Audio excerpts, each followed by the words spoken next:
নমস্কার বন্ধুরা, দেবলোকে আপনাকে স্বাগত। আসুন আজ আমরা জানি যে ভগবান শিবের বাটুক অবতারের কথা।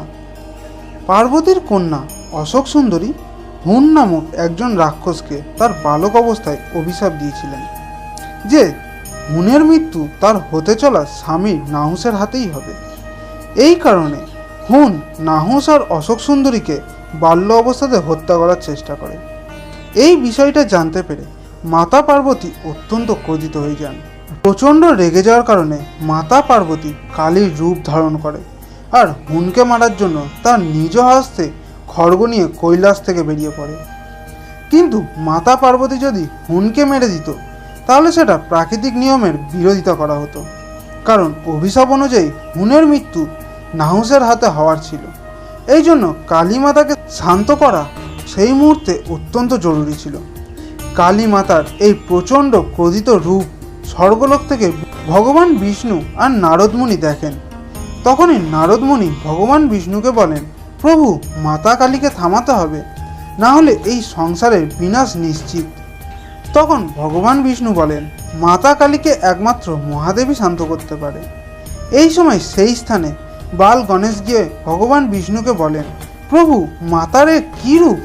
তখন ভগবান বিষ্ণু বলেন, দেবী পার্বতী যখন প্রচণ্ড ক্রোধিত হয়ে যায় তখন তিনি এই রূপ ধারণ করে, আর তখন ওনার শত্রু ছাড়া আর কিছুই মাথায় থাকে না। এই সময় যখন দেবী কালী হুনকে খুঁজতে থাকে সেই সময় মহাদেব দেবী কালীর সামনে প্রকট হয়, কিন্তু মাতা কালী মহাদেবকে দেখে আরও ক্রোধিত হয়ে যায় আর মাতা কালীর এক বিশাল রূপ ধারণ করে। তখন মহাদেবও মাতাকে আটকানোর জন্য উনিও ওনার বিশাল রূপ ধারণ করে। এরপর মহাদেব অত্যন্ত কাতর সুরে বলে, শান্ত হও পার্বতী। পার্বতী, তুমি যদি হুনকে মেরে দাও তাহলে আমাদের কন্যা যে অভিশাপ ওই হুনকে দিয়েছিল তার কি হবে? তুমি তোমার নিজ কন্যার দেওয়া অভিশাপ কী করে অমান্য করতে পারো?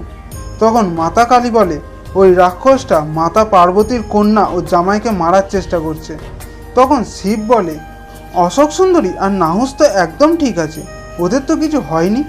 তখনই মহাদেব আকাশের দিকে তাকিয়ে মাতা পার্বতীকে বলে, দেখো তোমার প্রিয় পুত্র গণেশকে।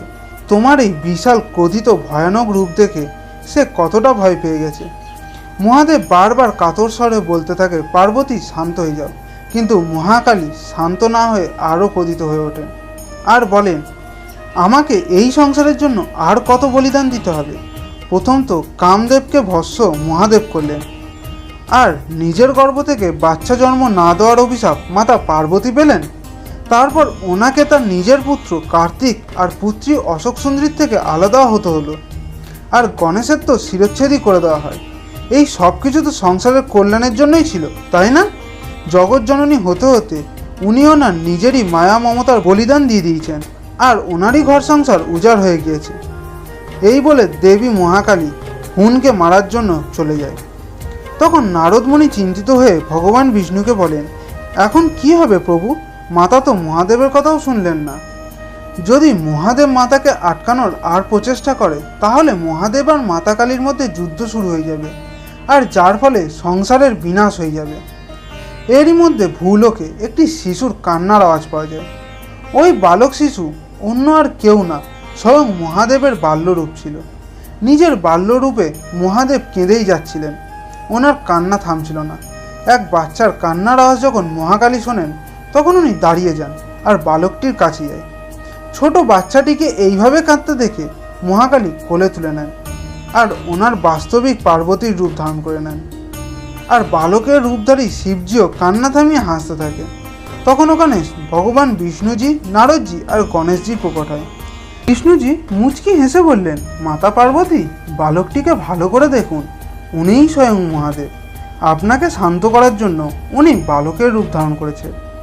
আর এই ঘটনা থেকে প্রমাণিত হলো অত্যন্ত ক্রোধকে প্রেম দ্বারাই শান্ত করা যায়। মহাদেব আপনার এই বাল্যরূপকে বাটুক অবতার নামে জানা যাবে, আর ভক্তগণ আপনাকে ক্ষেত্রপাল নামে পূজিত করবে। তো বন্ধুরা, আজকের ভিডিও কেমন লাগলো?